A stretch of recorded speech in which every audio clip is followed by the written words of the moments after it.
Kwento ng bagong pananaw.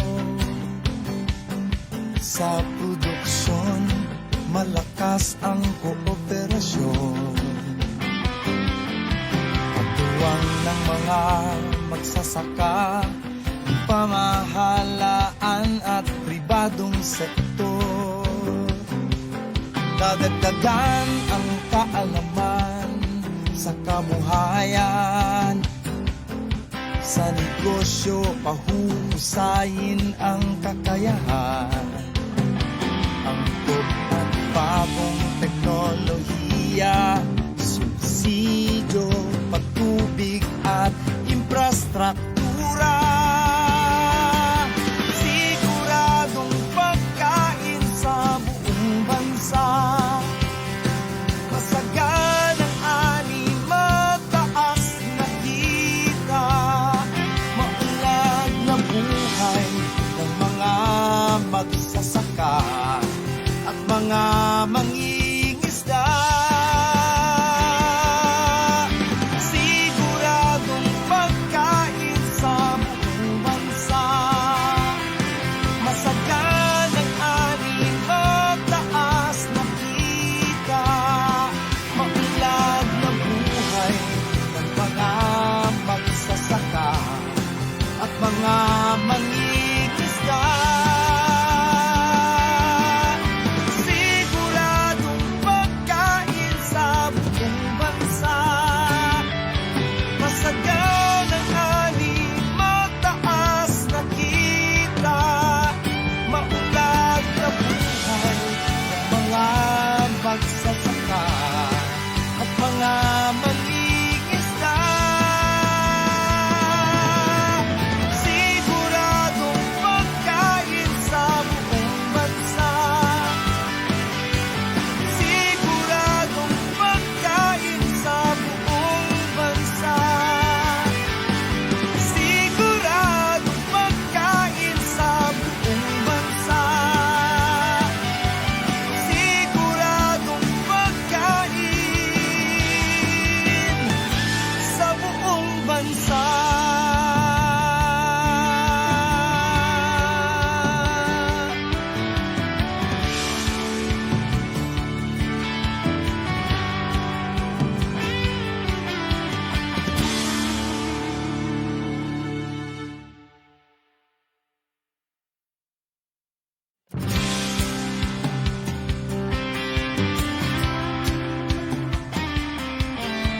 Kwento ng bagong pananaw. Sa produksyon, malakas ang kooperasyon. Katuwang ng mga magsasaka, pamahalaan at pribadong sektor. Dadagdagan ang kaalaman sa kabuhayan. Sa negosyo, pahuhusayin ang kakayahan. Angkop at bagong teknolohiya, subsidyo, patubig at infrastruktura. Siguradong pagkain sa buong bansa. Masaganang ani, mataas na kita. Maunlad na buhay ng mga magsasaka at mga mangingisda. Siguradong pagkain sa buong bansa. Masaganang ani, mataas na kita.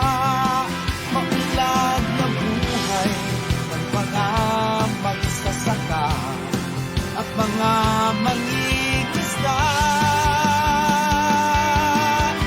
Siguradong pagkain sa buong bansa.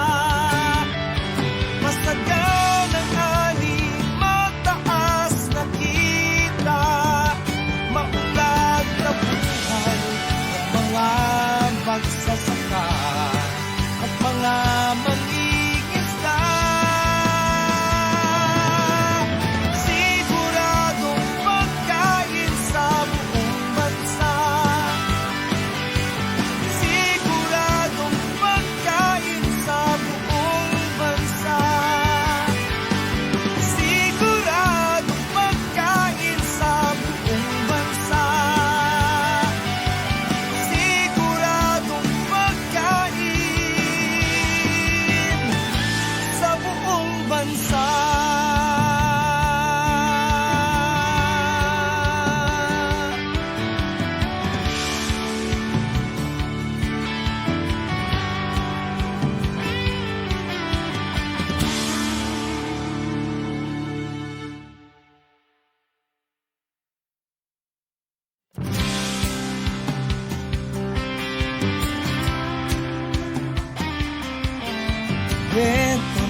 malinaw.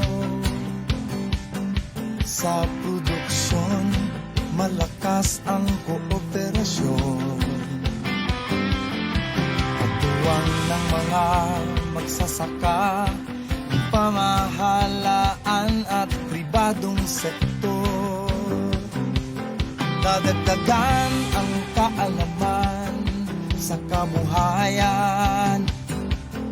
Sa negosyo, pahusayin ang kakayahan. Angkop at bagong teknolohiya, subsidyo, pagtubig at infrastruktura. Siguradong pagkain sa buong bansa. Masaganang ani, mataas na kita. Maunlad na buhay ng mga magsasaka at mga mangingisda. Siguradong pagkain sa buong bansa. Masaganang ani, mataas na kita. Maunlad na buhay ng mga magsasaka at mga mangingisda. Siguradong pagkain sa buong bansa. Masaganang ani, mataas na kita. Maunlad na buhay ng mga magsasaka at mga mangingisda. Siguradong pagkain sa buong bansa. Siguradong pagkain sa buong bansa. Siguradong Okay, lahat? Okay, magandang umaga po sa mga ka-agrikultura po natin. Nandito naman po tayo ngayon sa Balitaktakan sa Bureau of Plant Industry. Narito po ngayon ang ating magandang bisita, ang ating pinakamagaling na agriculturist sa aming division, na other than Ma'am Eileen Galvez. Ito po ay talagang native na native, kagaya na pong di-discuss niya ngayon. Native po siya kasi galing po siya ng Mindoro. Magito siya hindi po siya isang mangyan pero ito ay mistisong mangyan. Siya na po ang bahala kung ano may tatakil po niya sa umagang ito. Sana po magustuhan niyo po at sundan ang mga bawat sasabihin niya para po makapag-produce tayo ng mga native na vegetables po sa ating mga kabahayan. Okay, thank you po, Sir Noli, at napakaganda ng inyong introduction, so dapat talaga galingan ko. Tama ang sinabi niya, katutubo po. So, yun po yung topic natin. Ako po ay katutubong mangyan. So, galing po ako sa probinsya ng Oriental Mindoro. So, ang pag-uusapan po natin ngayon yung mga katutubong gulay. Ano po, ito yung mga katutubong gulay na ito po ay tumutubo sa ating bakuran na hindi po ito kinakailangan ng masigasig na pag-aalaga. Ito po ay pangkaraniwan o traditional po nating inaalagaan sa ating mga bakuran. At saka po ito mga katutubong halaman na pong ito po ay mayaman sa bitamina na kailangan po ng ating katawan. So nakikita po nyo to sa ating harapan. May ilan lang po tayong pinili na katutubong vegetable o gulay na karaniwang makikita po natin sa bakuran. At ito po ay ayon po sa mga nabasa ko ay binigyan ng acronym na ang tawag po niya ay MAS TOC PH. Sabi nga po katutubo, so wala kayong PowerPoint, back to basic. So tingnan natin ano ba yung sinasabi ng MAS. Diba ngayon po yung pinag-uusapan issue ng COVID. So tingnan natin, sabi nga po MAS, yun po yung cover natin sa ngayon. TOC, pinag-uusapan po sa atin ngayon. Tapos po yung PH sa ating bansa, Philippines. Okay. MAS TOC PH. So, umpisahan po natin, sir. Ano ba ibig mong sabihin dyan sa Mas Talk PH? Paki-explica mo nga sa amin kung Yan. ano ang gusto mong sabihin dito na nakauugnay dito sa mga halaman na nasa harapan natin. Okay, simulan natin, sir, sa mas. Yes, okay po. So, ibig sabihin, sir, ng mas is malunggay, alugbati, saluyot, kulitis. Ano po? Pagdating po dun sa talk, ang sabi naman, talino, ampalaya, labong, katuray, and syempre, Philippines, proud to be Pinoy, Pako, and Himbabao. Yun po yung sinasabi nating Mas Talk PH. Yung Yan, pala yan ibig po yun. sabihin Parang yan. ginawa lang po natin ng acronym para matandaan po natin. O, so mga millennials, okay na ba? Kasi ito po yung trending para sa mga millennials. May bagong acronym, may mga pangalan para po. #MasTalkPH kontra COVID. Okay. Yan palang ibig sabihin Yes niya, ma'am. po, ito po ay nabasa ko sa mga references na binasa ko kagabi para po ma-share ko po sa ating mga audience. So, Sige, mga yan. millennials, Mga kayo na po ba audience. tayo?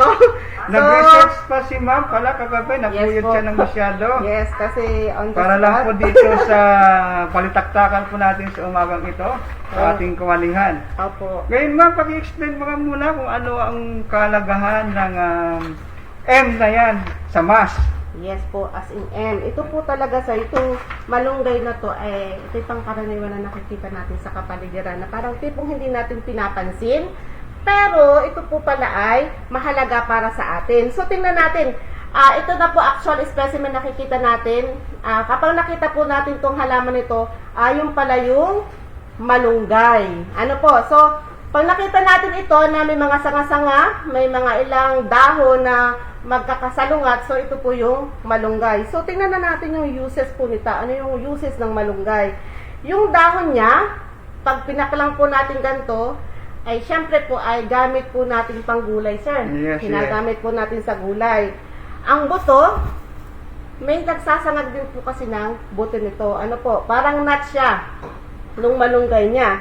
At syempre po, ang bulaklak nito at saka dahon ay ginagamit natin sa gulay. Hindi lang po sa gulay o nutrition yung nakukuha natin, di po ba? Meron din po kasi yung leaves nito ay ginagawa nating tea. Ano po? Sir, noodles. Yes. Di ba meron din Meron tayong malunggay tea, ang alam ko eh. Yes, sir. Ang alam ko din dyan, hindi ako nagkakamali ma, kasi hindi ako nag-review. Kasi ang alam ko din, ang malunggay, kapag kumain ka ng dalawang pan ng dahon ng malunggay, katumbas na rin dyan na uminom ka daw ng 3 gatas, kumain ka ng 2 itlog, uminom ka ng 1 basong juice. Parang ganun yata ang katumbas din Yes, yung sir. malunggay na yan. At saka, sir, isa pa pong mahalaga dito, ito may capsule na po to. Ay, okay. At di ba, sir, ngayon, umaga, maulan, may malunggay bread na po tayo. Okay. Di ba, sir? Malunggay pandesal. So, marami na po siyang gamit. At di lang po sa pagkain. Ginagamit din po kasi ito sa mga breastfeed, di ba, ma'am? Ito po ay sabi pampagatas. Sabi ng nanay ko, kumain ka ng kumain ng gulay, ng maraming gatas, ang iyong anak. So, yun po yung talaga yung karaniwan at kilala sa malunggay. At syempre po, sir, yung malunggay ay hindi lang pagkain. Ginagamit din, sir, ito ng pangbakod.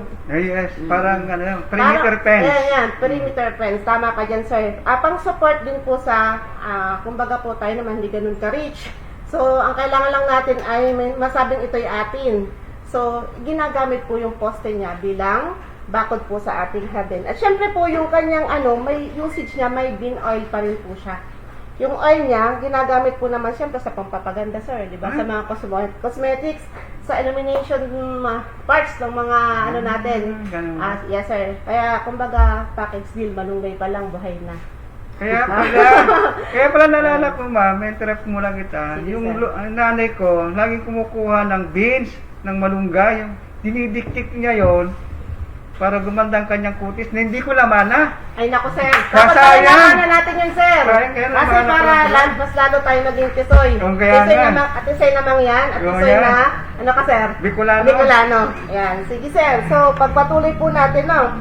At dahil po napag-usapan na rin natin at naging interesado yung bawat natin, audience, madali lang po nito, sir, magpadami. Di po ba?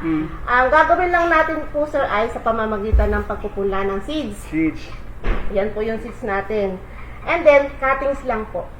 Yung poste po niya, 20 to 30 centimeters, sir, ibubugsok lang natin sa paligid natin. Yes, sir. Madali na siya pong mabuhay. Yung sinabi mo kanina na cuttings, ito ba kahit na, anong ba yun sa kukunin natin? Yung matured ba o yung bagong...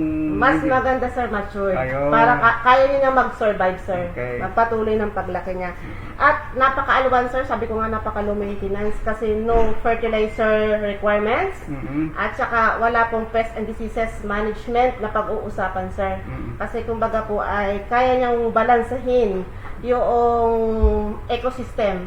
Okay. Yan. So, yun po yung kagalingan ng malunggay. So, tapos na tayo sa M. So, puntahan naman natin po si Alugbati.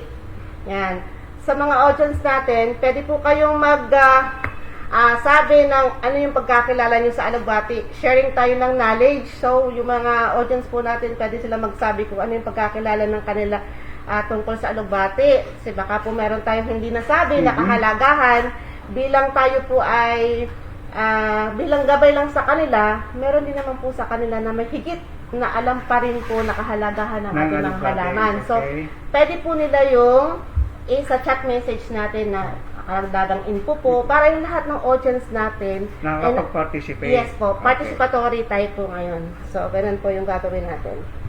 So, ito pong Alugbati. So, sabi nga po, pag narinig ko, sir, yung Alugbati, sabi ko, ang dulas niya. Oo, nung araw. Diba, sir? Parang Alam mo nung araw, sabi ganun, sir. yung pag umuwi ako sa kapatid ko, pag nagluluto ng munggo, hinahaluan niya ng ng alugbati. Kaya ang ginagawa ko, ayaw ko kumain ng alugbati noon eh. Ay, nung malaman ko na masarap pala, nung nandito na ako sa bureau, hindi ko na nalaman na masarap pala ang alugbati. Ayan, sir. Tama ka, sir. Actually, sa probinsya talaga, sir, ito, kumbaga, damo. Damo. Parang strike everywhere. Makikita mo to sa nagkakayapan kung saan puno. Pero, actually, sir, pareho tayo. Ngayon ko na-appreciate kumain ng mga ganito. Nung nandito na ako sa bureau. O, dumangyan talaga ako. So, yun nga, sir. Kasi, pero po ito ay marami daw po, sir, sa Visayas region. Oh, yan. Kasi Ganda po siya. nung nagpupunta ako sa Visayas nga, ang dami ko nakita. Ito kasi karaniwan na kinakain ng mga Bisaya eh. Yes po. Nahalo dun sa mga isda. Yes, sir. Yung sinasabi mga dininding ba? Yan. Sa sinangla. Yung mga ganun. So, kasi sir, siya daw po yung makatas din talaga siya. So, talagang malaki yung tulong sa health natin. At isa po, sir, sa China, usapan China. Sa China daw po kasi yung tinta niya, yung kulay niya ginagawang pangtina, at saka po ginagawa din na pangtinta talaga. Kasi purple, sir, yung... Alam ko, kapag ito naging matured siya, pag hindi mo hinayaan mo siyang dumaking ganyan, nagkakaroon siya ng bunga. Yes po. Yung bunga noon, kapag pinitax mo na ganyan, at pinisit mo na ganyan, nagiging blue. Yes. Yun yung violet ba yung color noon, yun na nagiging tinta. Na parang kumbaga doon sa pusit o doon sa tentacles niya. Yun, parang ganoon siya. Yes po. At saka, sir, actually, sabi nga po nila, lahat po ay may medicinal aspect. Kasi po, sir, yung dahon pala niya pantapal sa bukol, sir. Baka nabukulan ka, pwede po nating itapol yung dahon niya. Tapos yung katas niya daw po ng ugat niya pangkaplas. Ay, okay. So, okay, sir, siguro, ito po sa mga ninuno natin naririnig. So, ngayon ulit nating ipapakilala sa mga millennials na yun pula po, may pagkain ka na, may gamot ka na, may vitamin na ka pang makukuha, sir. So, yun po yung si Alugbati. And then, sir, sa propagation, cutting ulit again po tayo. Kukuha lang po tayo ng isang, ano ba ito, sir? Isang sanga na lang to. Yan. Tapos, kung may, di ba, sir, last na pag-usapan natin yung pagpili ng magagandang lupa. So, magandang lupa na tayo napili. Lagay lang natin po ng ibaon lang po natin dyan. Tapos, i-press lang natin ng kaunti. Diligan lang natin, and after that, a days, meron na po tayong 1 week. Alugbati. 1 week. 1 week, yan. 1 week, okay na siya. Thank you, Chego. And then, sunod naman po ay, yan, saluyot. Yan, saluyot, sir. Kasi itong saluyot na to, ang ginagawa namin sa study ngayon dito, di ba? May study tayo dyan regarding sa foliage ng saluyot. So, ito po ay annual crop din naman po si saluyot. At ang hitsura po ni saluyot, yan, dahil po ako may dalang sample, ito po yung pads ng Ito yung kanyang buto. yan, sir. Yan. Yan po yung pads niya, nakaganyan siya. Para pag binuksan mo po siya, sir, di ba? Pag binuksan, napakaliliit po ng kanyang Seeds. seeds. As in, ganyan lang kaliliit. Yan. Super liit po siya ng seeds niya. Yan. Imaginein mo sa isang pods na to kung ilan laman yung seeds. May isa ka lang ganito, marami ka na magiging halamang saluyot. Ito po yung tinatanim o kaya ay cutting seed po. Yan. Yan. So, yan. Pinakikita po ni Sir Toli, ni Sir Noli. Kasi po yung saluyot na yan, sir, hindi basta tumutubo. Yes. Ang alam Ito ko niya yung germination eh. niya, sir, di ba? Ang alam ko ang saluyot is sleeping seeds to. Yes, sir. Na kapag dating ng tag-ulan, di ba, kapag lumaking ganyan at nagbunga, nalalaglag yung seeds niya sa lupa at nahinayaan mo lang siya doon, hindi siya tutubo kagad. Pagdating ng tag-ulan, saka naman siya mag-sprout. Yes po. Kaya tawag niya yata nito kung sleeping seeds yata kung hindi ako nagkakamali. Yeah, yes, sir. Kung gusto mo naman agad, sir, na patubuin siya, ay istok lang natin ng mga 1 minuto. Sa tubig, babad lang natin yung seed, sir. Para po, kumbaga magising siya. Parang siyang Yes po, yan. Para para po sumibol agad po siya. So, ang pwede po natin kasing gulayin, sir, yung talbos niya. Yes. Yeah, weekly interval, pwede na po tayo. Within 1 month, pwede po tayo makapag-harvest po niyang saluyot. So, and then, sabi ko nga po kanina, yung propagation naman po ay napakadali din po, yung seeds na rin. Then, yung uses po niya, syempre, pagkain nga po natin, sir. Panglahok sa mga sinigang natin. Sa labong. Medyo madulas din ang ano po niya. Makatas din po siya. Ganun po. At saka, sir, ang isa pa po ito, more in fiber. Yes, yes. Tinesting po kasi niya na itong fiber na ito ay gamitin na paggagawa, sir, ng lubid, di ba? Yes, Kaya lang, sir, medyo mabigat daw po siya pag ginawa siya na panglubid. Kaya, kumbaga, hindi siya napupurso sa ganong product. Pero more in fiber po talaga itong si saluyot. Kasi nung araw, tatandaan ko, nag-bloom itong saluyot na to. Dahil ito yung ginagawa na jute sacks. Jute sacks to. Mostly ito kasi ginagamit ng jute sacks nung araw. Then, mostly ito din, ito rin yung alternative na ginagamit ng mga nagbabarko. Kasi wala pa naman yung abaka nung araw. Kukunti pa yung abaka. Kasi ito yung ginagamit nila para paggawa ng lubid na ginagamit ng mga barko. Then, na-discover nila yung abaka na mas strength yung ano niya, strength ng abaka. So, yun ang alternative to. Yun ang trivia dito sa saluyot. Okay po, sir. So, medyo madami-dami na tayong nabibigay na information sa mga audience natin, sir. At naaalala, malamang napapaisip sila, yun pala yung nakikita ko. Yun pala yung nilalahok ng nanay ko noon na hindi ko na siya nakikita ngayon. So, muli po ay i-introduce namin sa inyo. So, yung sa mas kasi letter K yung katuray natin. Ito siya si katuray. Yan. Dahil sa puno lang po siya, para po siyang sampalok lang. Wala po kasing bulaklak ngayon si katuray, pero gusto ko lang pong ipakita. Ganyan po yung itsura ni katuray. Yan po yung bulaklak niya. Na ito po yung, malaki kasi po itong puno, pero white naman po yung kanyang wood niya. And the same time, sir, yung kanyang bulaklak, sir, yung nilalahok natin sa panggulay natin. So, yan po si katuray. Tapos yung flower niya din po ay ginagamit din po natin panggulay, yung kinakain din natin. Tapos yung green pods niya, may pods po din siya, pwede rin po pagkain sa mga livestock natin, sir. Source daw po siya ng gatas para sa mga baka. Ginagamit din po siya sa feed meal. So, hindi lang po siya pang tao, pang hayop pa po, sir. So, napakadami po ng uses po niyang si katuray. And then, sir, yung kanyang bark ay nagko-contain ng tanning agent daw po, o yung pwede rin daw po sa mga medicinal. So, lahat yata, sir, ng mga katutubong gulay natin ay hindi nawawala ng may medisinang aspeto. Sir, ano po, yun yung pinakamaganda sa mga katutubong gulay natin. Alam ko itong katuray ito ay may dalawang klase, di ba? Yung puti ang bulaklak at saka yung pula ang bulaklak. Saka meron pa isang katuray, tatlong klase. Katuray sa gabi, Ayun lang po, hindi po lang sa Ayan. So, yung gabi, later yun, sir, Later no? na yun. Later yun. So, mamaya din pag-usapan yung katuray ng gabi.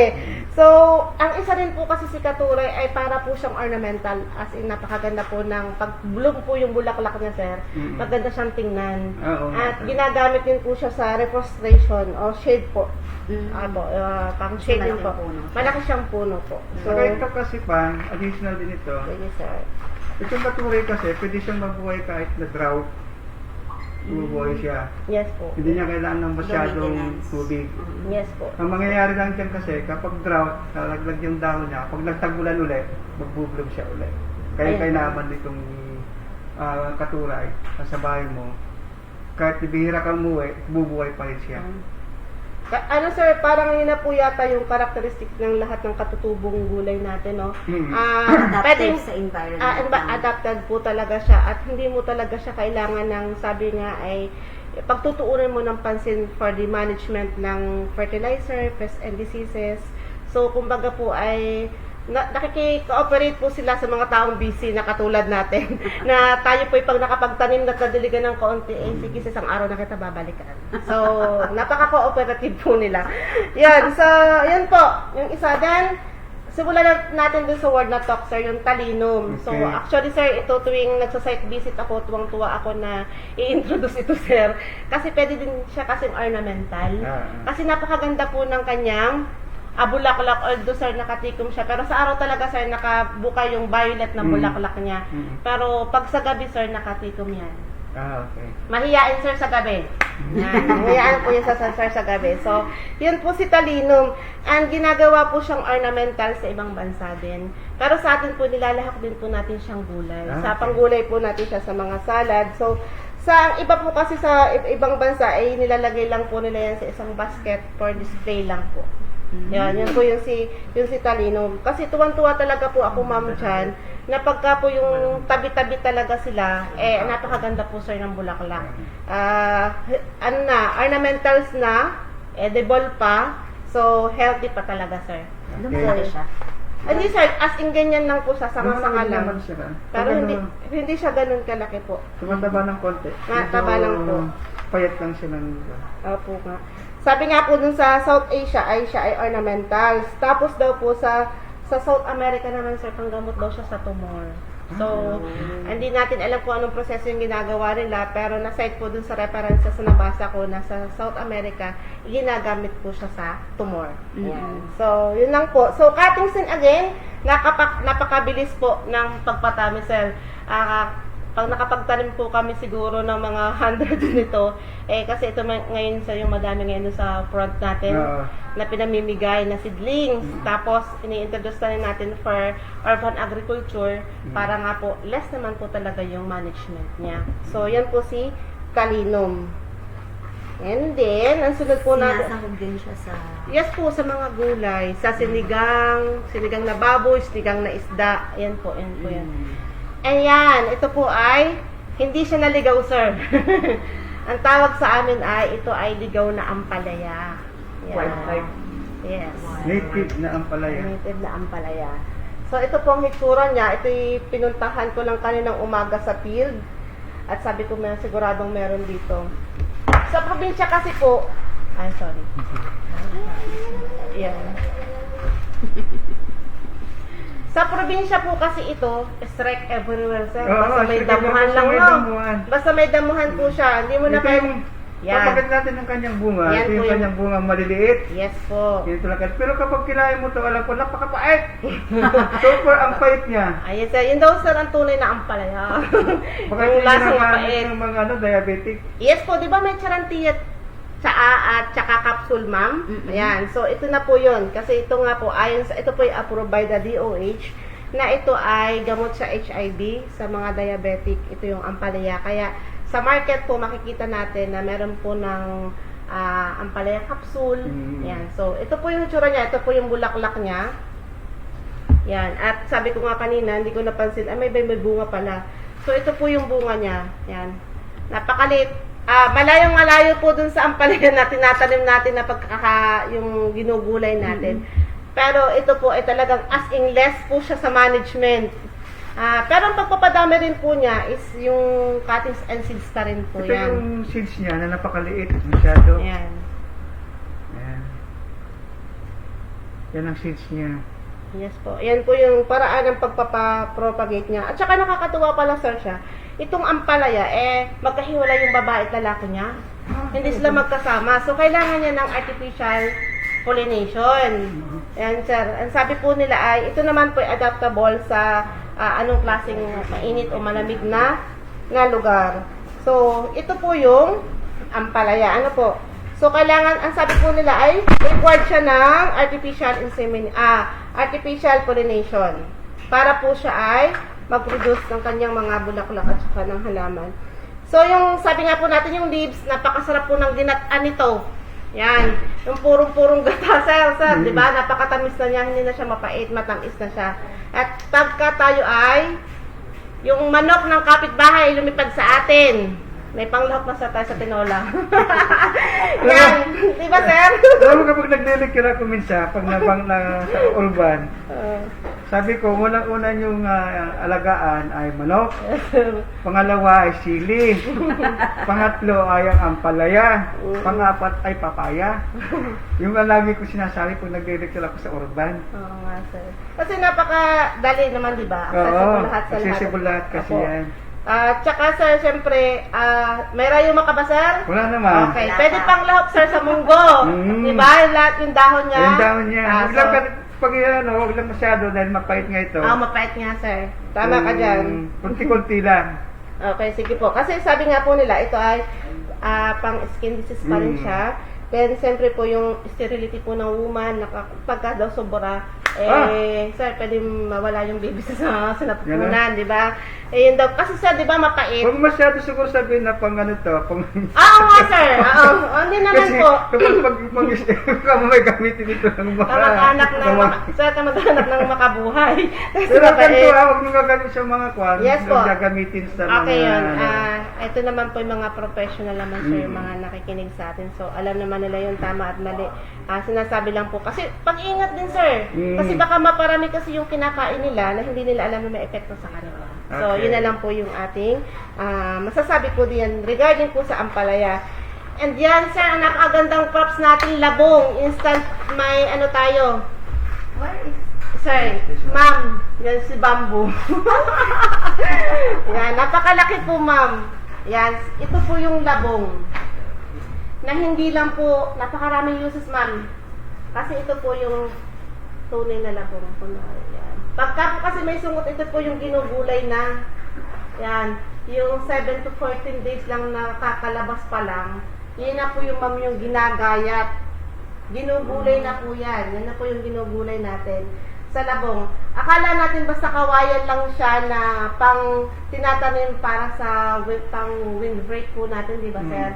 Hindi siya kawayan na basta na ginagamit natin ng paggawa ng bahay, ng upuan, ng basket, o something na pwedeng furniture sa bahay natin. So, yung pala po si labong nagugulay po natin na hindi naman po napapansin ng karamihan na sino ba naman, sir, na basta magtatanim ng kawayan para kailangan may labong. Ang unang naiisip nila sa kawayan, sir, ay yung magamit nila sa paggawa ng bahay.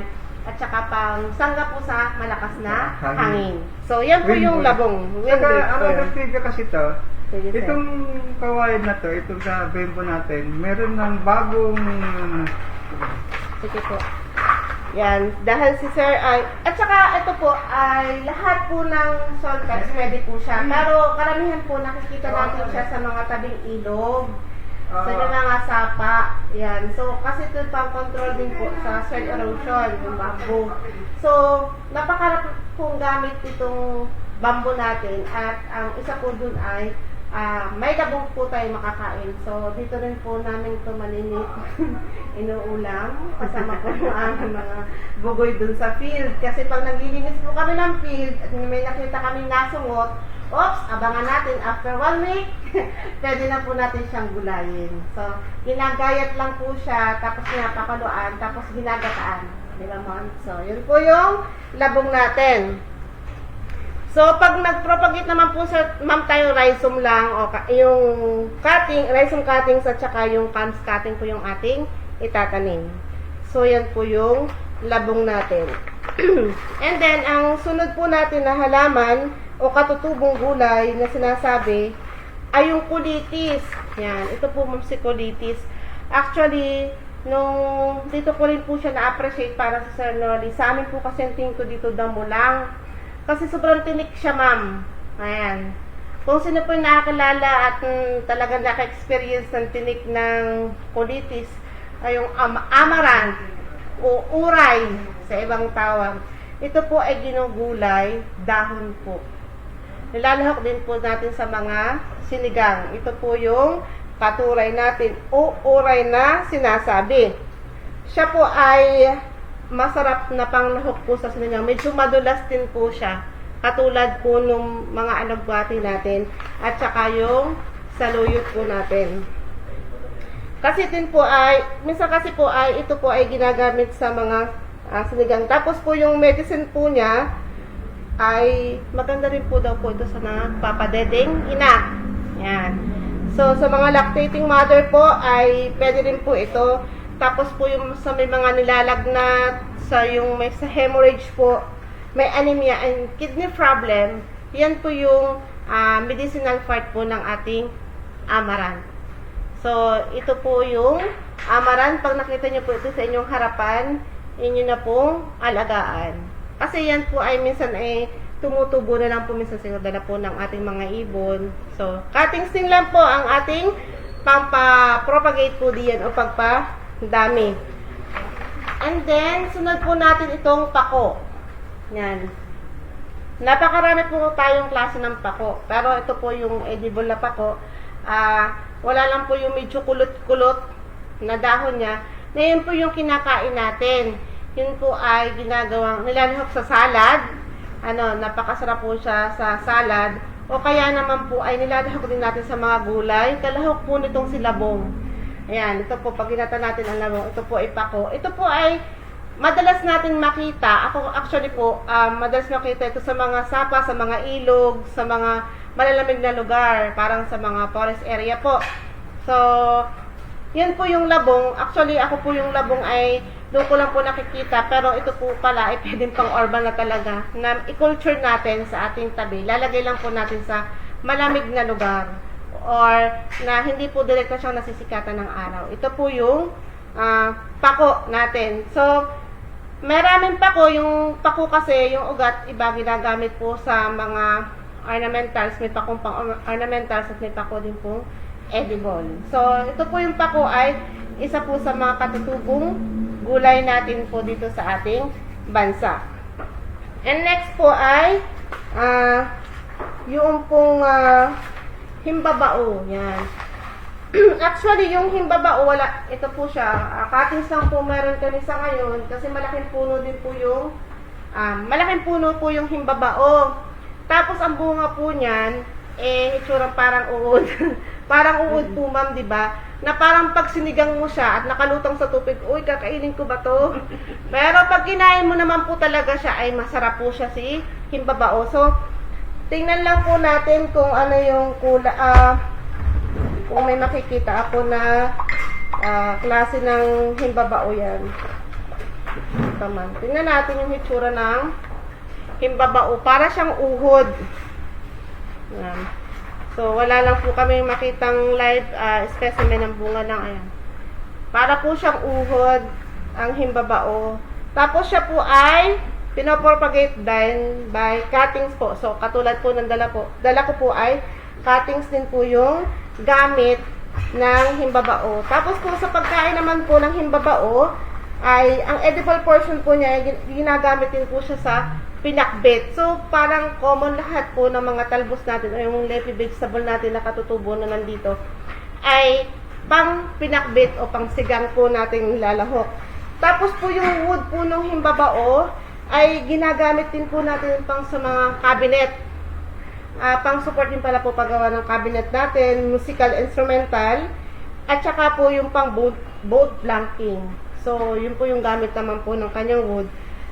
At malipit po siya ay tinatanim sa Luzon and also shaded din sa abaca plant. Yung pala po yung isang purpose ng pagtatanim natin ng himbabao.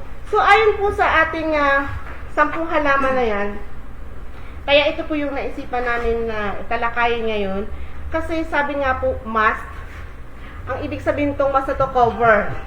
So yung kung gagamitin po natin, itatanim po itong mga halaman na to, kino-cover natin yung katawan natin sa lahat ng aspetong sakit na meron na sa ating bansa na katulad ng virus. So, must cover. Kaya po, kung kakain tayo at magtatanim, pinoprotektahan natin yung kalusugan ng katawan natin. Di ba siya?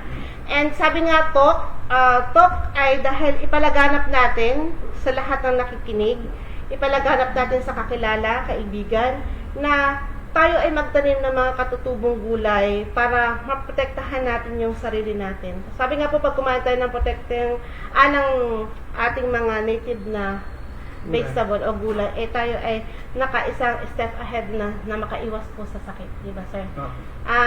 Kasi po, ayon po dun sa, may nakita po ako ulit, sir, na references. Ito po yung parang 1994. Gusto ko lang pong i-share at ipakita yung kahalagahan ng pagkain ng mga katutubong gulay. Kasi nakita ko, sir, yung malunggay pala, hindi na natin kailangan bumili ng ascorbic acid. Ayun nga, di ba sinasabi Yes ko sa po. inyo kanina, yung kumain ka ng 2 strand ng malunggay, katumbas na uminom ka kumain ka ng 2 sunkist, orange, kaya may ascorbic acid kasi Opo. siya.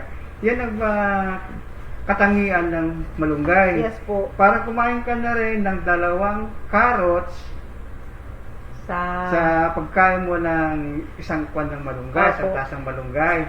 Parang kumain ka na rin uminom ng 2 basong gatas pag kumain ka ng 1 tasang malunggay. Tama ka, sir. At ang nakita ko, sir, yung content pala niya ay nasa 231 milligram pala, sir, ng ascorbic acid. At ang isa pa, sir, yung alugbati pala siya nagkukontain ng 196.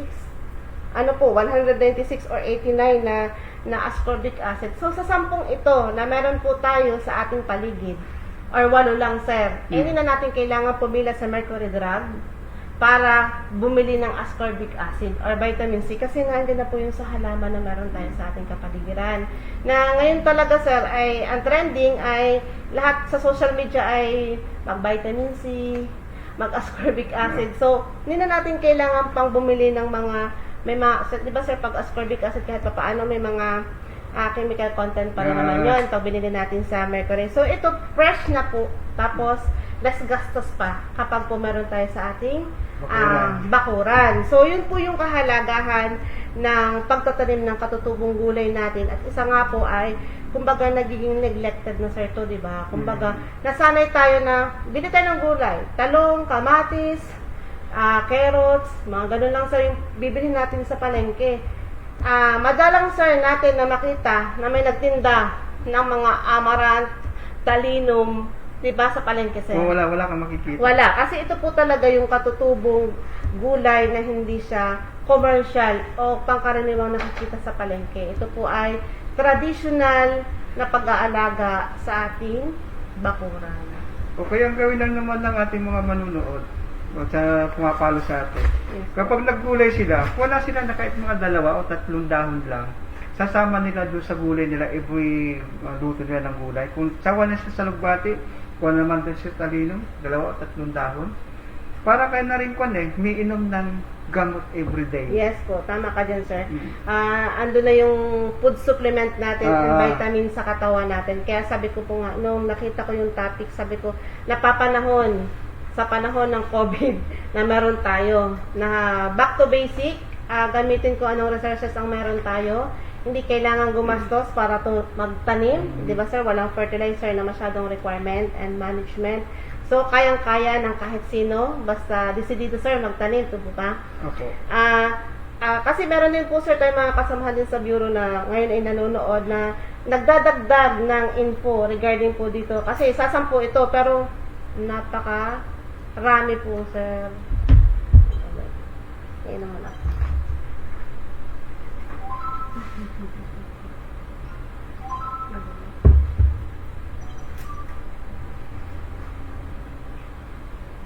Ang sunod naman ng Okay? So, tuloy-tuloy tayo. Yung kasi sabi ni Ma'am Eileen kanina, Sige, alis magkaroon na, sir. tayo ng ganito, kahit sa mga, meron ka lang malunggay, meron ka isa, okay, kahit 3 man lang dito sa mga Tama ka dyan, 10 halamang nandito sa ating harapan, para ka na rin ng, kumbaga, ini-immune mo na yung sarili mo, pinapalakas mo yung sarili mo, pinapalakas ating immune system dahil sa pagkain natin ng mga gulay na to. Dahil nga, sabi nga ni Ma'am Eileen kanina, ito yung nagtataglay ng mga ascorbic acid, na binibili pa natin si mercury. Yes, sir. Yung energy na kailangan natin ngayon, napakalaki yung carbohydrates, sir, di ba? Ang napakalaking tulong po niyan, sir, na kung meron tayo sa ating paligid. At, di ba, sir, ang katuwiran nila, magtanim kayo, wala nga kaming seeds, wala kaming lupa, eto na, di ba, sir? Nung una kasi, tinuro na natin na pagpili ng anong lupa na meron sa paligiran natin. So, lagay natin sa paso. So, nagawa na natin yun. So, hindi po magastos yun, sir. Kasi kung ano lang meron sa ating kapaligiran o sa ating bakuran. And ngayon, sir, ito hindi rin, sir, magastos. Di po ba? Kung malayo siya, sir, kung sa palengke at may nakita sila nito, yung tira nila, sir, ibugsok nila. Di ba? Kung bumili sila ng alugbati, may nakitaan sila ng alugbati doon. Yung tira, hindi naman lahat nila magugulay. Itanim nila, sir, di ba? Pwede nilang itanim yun. Tama ka po doon. Kumbaga po, napakadaming paraan. Sabi nga po, lagi kong sinasabi na ang tamad lang po ang magugutom sa mga panahong ito. So, napakarami pong paraan para tayo ay mabuhay. At kung marami po tayo, uso po yung barter. O kung gusto mo, meron akong alugbati, wala kang malunggay, palitan tayo. So, gano'n na lang po yung ako'y may prutas dito, palit tayo ng gulay. O kaya pag humingi si kapitbahay, ito yung talbos, sa susunod, magtanim ka na, ito na rin sanga, magtanim ka na rin. Kasi yun nga po yung gusto nating iparating, kasi nga po, kailangan nating magtulungan, huwag tayong umasa, kasi ginagawa ng gobyerno ang lahat para matulungan tayo. Pero kailangan po natin na malaman kung Ngayon po, dadako po tayo sa mga katanungan, Ma'am Eileen. Yes po, Sa yes mga malugod nating mga taga-subaybay. yes po. Ano po ang mas mainam matanim sa malunggay? Buto o tangkay? Salamat po. Actually ako, sir, sa probinsya namin, ang ginagamit namin, yung mister ko kasi bugsok lang, sir, ng nung sanga, matured na sanga. Pero dito po, napapractice ko, sir, na gumamit nung buto, seedling, itong seeds na to, na ipupunla kasi gagamitin natin for urban agriculture natin. 1 week lang naman, sir. Okay na po siya Okay na po. Kung kasi, minsan, ilan mo naman natin yung mga kababayan natin, naiinip. Ay, tama ka, sir. Naiinip dahil ang tagal bago nila daw makuhanan ng dahon. Tama, di kailangan nila ng sanga. Kaya, gusto nila yung, mga pagkabuhay. Gusto nila may makukuha na kagad. Tama. Sa mainipin, Ngayon, sanga. ito yung sanga. Yes, sir. Kasi yung mga ilang weeks lang siya, sumusuloy na yan, sir. Kaya sa amin practice talaga, sir, sanga Kasi kita mong malaki na agad yung iyong malunggay. Kasi nga naman, sir, pagka ganito lang yung itatanim namin, parang ito galing sa seeds pa lang, ma'am Parang mabagal nga. Pero pagka yung sanga, kasi 20 to 30 centimeters na yung haba nun, di ba? Kita mo, nakatayo na yung malunggay mo. At gada araw na nakikita mo may sumusuloy na dahon. At makalipas, sir, ng mga ilang linggo, pwede na tayong pumitas. Yan. So, kung gusto mo talaga, sir, na kay Sir Alan, gusto talaga niya ng mas mabilis, opinion ko, sir, di sanga na lang, di po ba? Pero yun naman po ay depende rin naman po sa choice niya, sir. Okay. Depende naman po, ma'am, sa sa choice nyo, kung anong gusto nyo. Kung medyo, kasi ang kaibahan kasi ng seeds kasi, meron siyang primary roots. Hindi siya pwedeng matumbak agad pag may bagyo. Kapag cutis kasi, wala siyang primary roots. Papansin nyo, pag konting hangin lang, o kaya sunod-sunod na ulan, natutumbak agad yung mga malunggay natin. So, mas kainaman po, kung hindi man tayo nagmamadali, mas may kainaman po yung seeds. Pero pag nagmamadali naman tayo, mas mahigit pa rin naman yung cuttings. Kung ano po yung available doon po sa inyo, na pwede po yung itanim, mas maganda po. Ang importante po dyan ay magpag-produce po tayo ng tanim na pwede natin papupunan ng ating kakainin.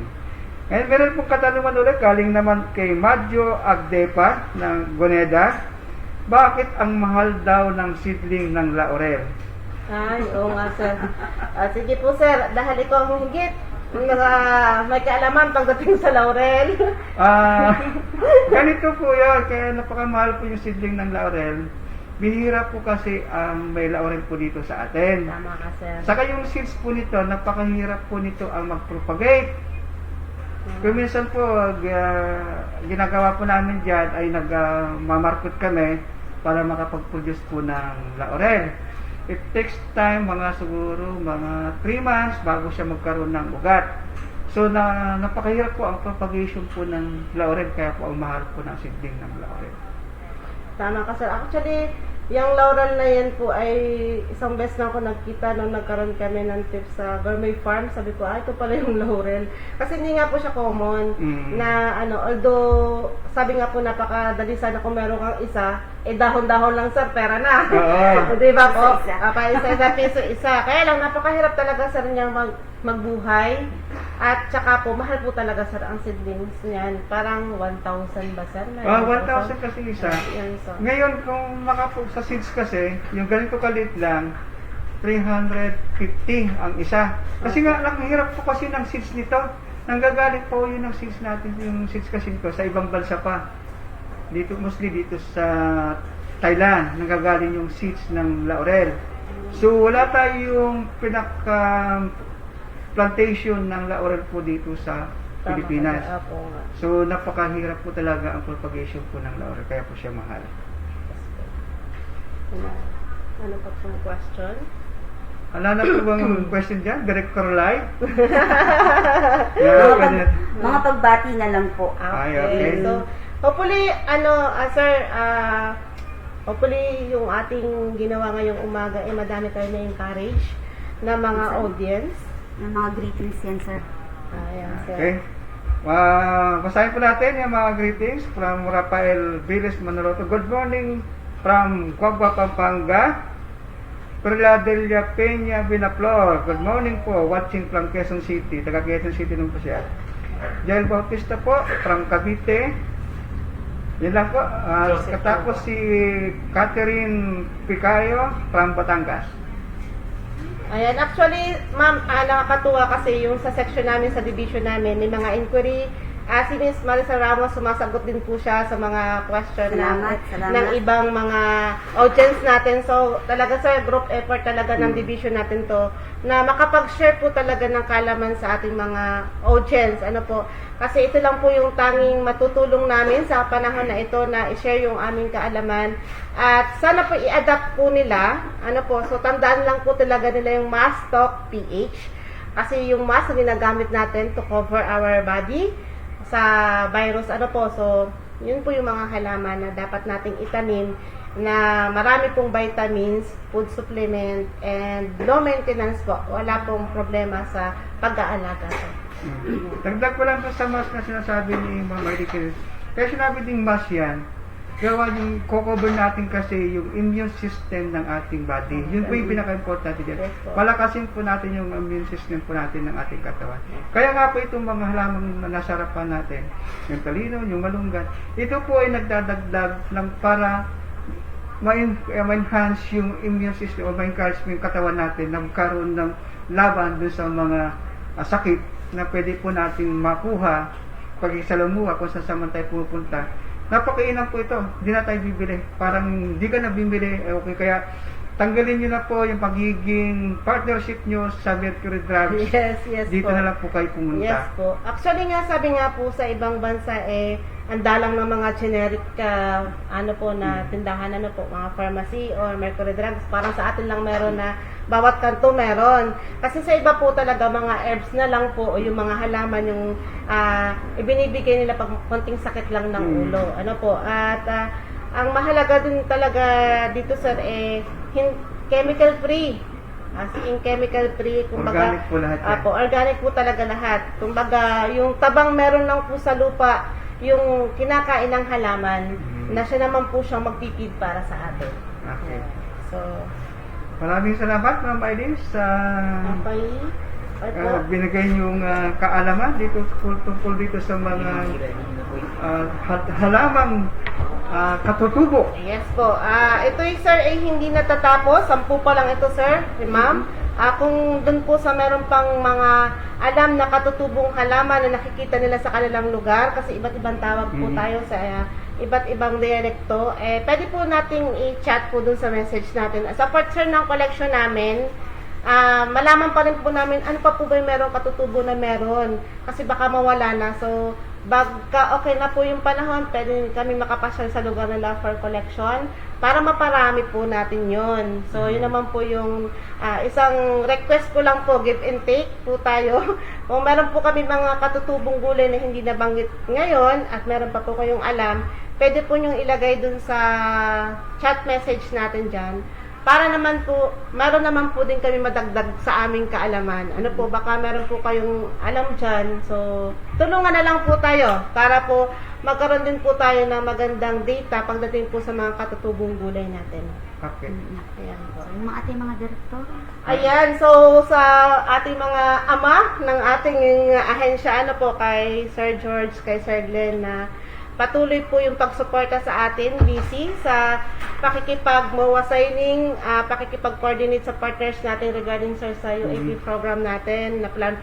So, sila po yung gumagabay sa amin. So, at si Sir Andy po, yan. So, kasama rin po natin siya na tulong-tulong para po matugunan po yung pangailangan ng ating mga magsasaka sa gantong paraan, ay tayo po ay kanilang sinusuportahan, sir. Ano yung update natin ngayon sa ating kwan? May mga update ba tayo na pinupuntahan ngayon? Actually, sir, nitong mga nakaraang araw, naka-4 na site po na tayo napuntahan for nag-site assessment po tayo sa Muntinlupa, dito sa Don Asia po sa Makati, sa SOS Village po, dun sa Las Piñas and Muntinlupa. So, nakakatuwa naman po sila at nagpapasalamat po. Apo, yan, may MOA signing po yata sila nakahapon po. Sa Malabon, nagkaroon ng MOA signing, kasama po dun si Sir Glenn. Kami po ang nag-MOA signing kasama po. kahapon. At saka alam ko po, after nung galing namin ng Dole sa Don Asia sa nung Lunes, ay ngayon po daw Thursday, may MOA signing sila kay Secretary Dar. Sa with Sir Glenn. Monday. Sa Nabago Monday, po siya. ang MOA signing po sa Dole. Ayun, so nabago po siya. So yun po yung panibagong update. So yun po, kumbaga kanya-kanya po tayo ng tungkulin pagdating po sa pakikipagtulungan po sa ating mga magsasaka. At nakasupport naman po yung ama at mga ina ng ating mga ahensya sa ating division kay Ma'am Mary Ana, na tayo ay talagang ginagabayan sa mga ganitong gawain. So, Salamat po, Director Lai, Sir Diego. Salamat. Ayan. Taga-information na division. Lalo yung mga gwapo doon na nakaupo. Maraming salamat. opo. Sa And pagkasikaso na. Maraming thank you salamat. and Mastalk PH, hashtag Mastalk PH, and good morning po sa ating lahat. Thank you. sa buong bansa. Siguradong pagkain sa buong bansa.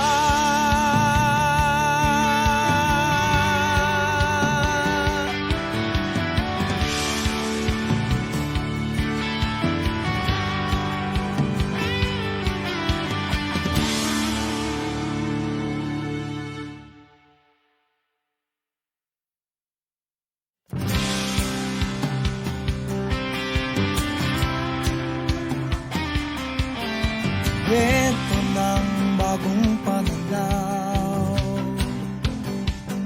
sa produksyon, malakas ang kooperasyon. Pagtuwang ng mga magsasaka, pamahalaan at pribadong sektor. Dadagdagan ang kaalaman sa kabuhayan. Sa negosyo, pahusayin ang kakayahan.